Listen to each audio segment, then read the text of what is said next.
Alors, avant de vous dire les différences entre la clairvoyance, la médiumnité et l'intuition, je vous invite à liker la vidéo et à vous abonner à ma chaîne. Je dirais que l'intuition, c'est le tout début de la clairvoyance et de la médiumnité. La médiumnité, il y a beaucoup de sortes de médiumnité. Il y a des personnes qui vont penser qu'avoir de la médiumnité, c'est regarder dans une boule de cristal. Pardon. Or, la médiumnité, c'est multifactoriel, je dirais.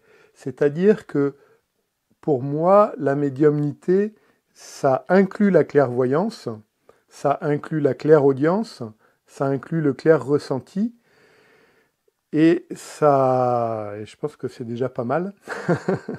Et puis, ça inclut aussi le passage d'âme. Voilà. Donc, au début, on se forme à développer son intuition. Après, on peut commencer à développer sa clairvoyance, ou ça va de pair aussi, bien sûr. Et après, eh bien, au fur et à mesure où on travaille sur soi, où on s'allège au niveau de ce qui nous a coupé de ses ressentis, de ses facultés, on peut avancer vers cette médiumnité qui, je dirais, le top, le plus haut de la médiumnité, c'est ce qu'on appelle le channeling, c'est-à-dire recevoir des messages.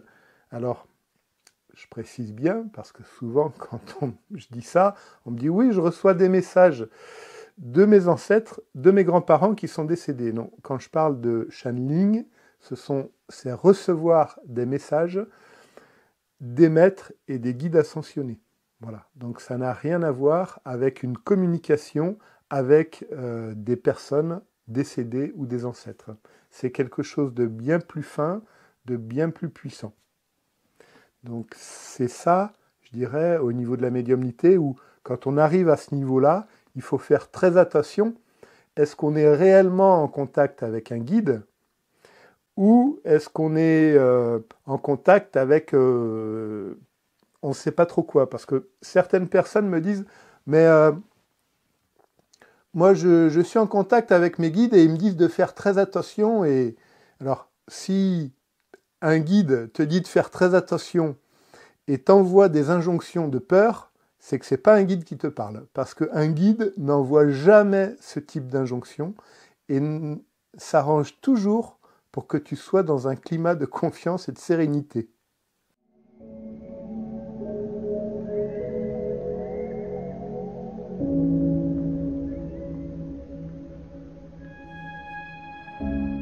Tout le monde a ses capacités, puisque tout le monde a la dimension mammifère, la dimension humaine et une dimension spirituelle.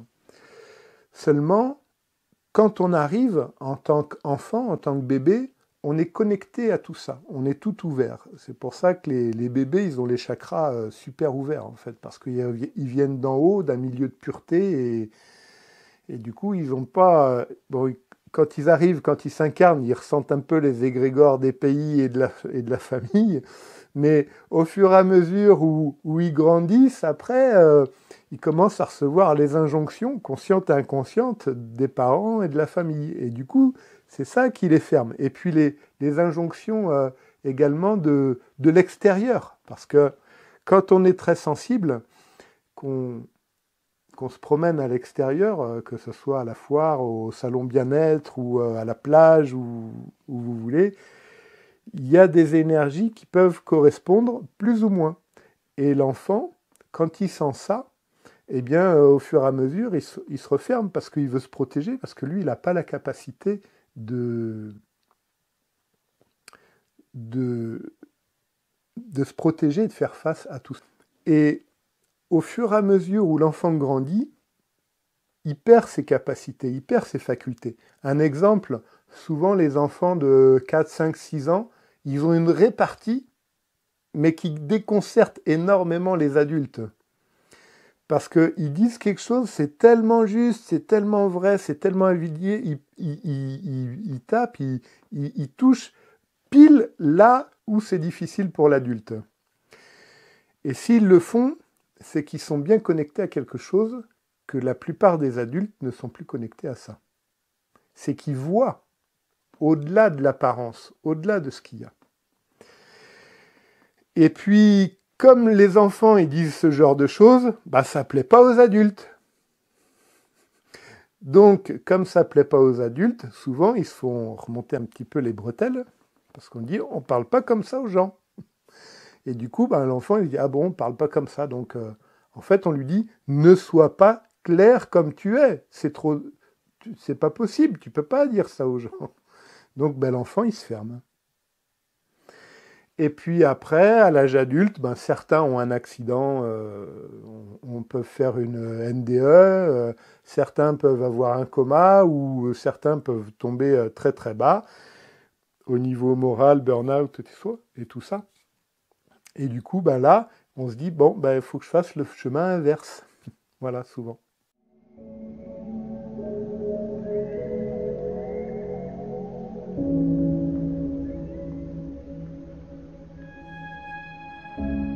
C'est une bonne question.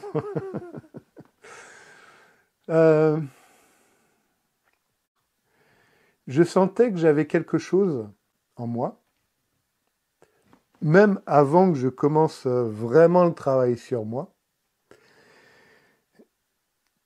Et c'est après, en fait, quand j'ai commencé à travailler sur moi, où j'ai commencé à travailler sur un chakra en spécificité, pour avoir la clairvoyance. Bon, après, on s'aperçoit que c'est pas la peine de travailler que sur ce chakra-là, parce que vaut mieux travailler sur le cœur pour plein de raisons. Voilà.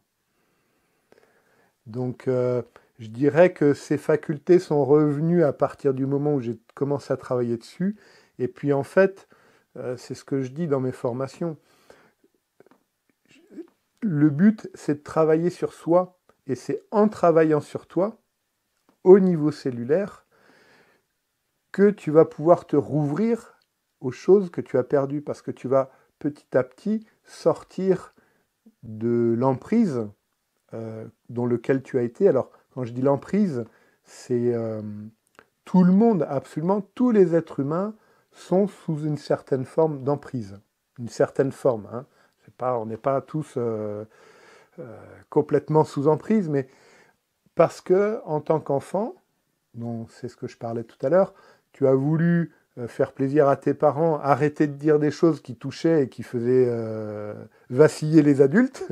Donc pour faire plaisir à tes parents, tu t'es dit, je vais arrêter de dire ça, donc je vais fermer mes capacités. Mais dans le fait de fermer ses capacités, l'enfant, il a un truc quand même, il a une émotion, il a une mémoire, tu vois.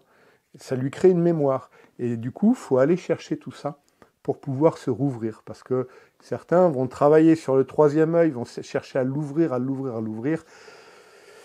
Et c'est pas ce que je conseille. C'est pas ce que je conseille parce que au bout d'un moment, tu rentres complètement dans le mental. Alors que le but de la spiritualité, c'est vraiment d'ouvrir le cœur. Donc, voilà. Si tu travailles sur ce chakra, sur l'ouverture du troisième œil à fond, et que tu nettoies pas ça, ça sert pas à grand chose en fait, parce que tu resteras complètement sur un chakra, alors qu'il faut vraiment arriver à équilibrer les deux.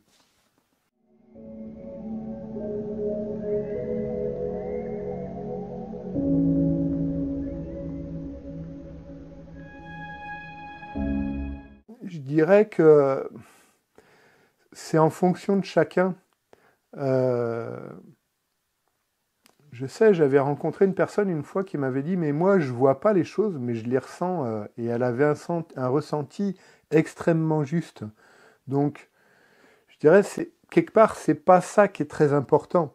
Même si je sais qu'au début, on a tous envie de voir...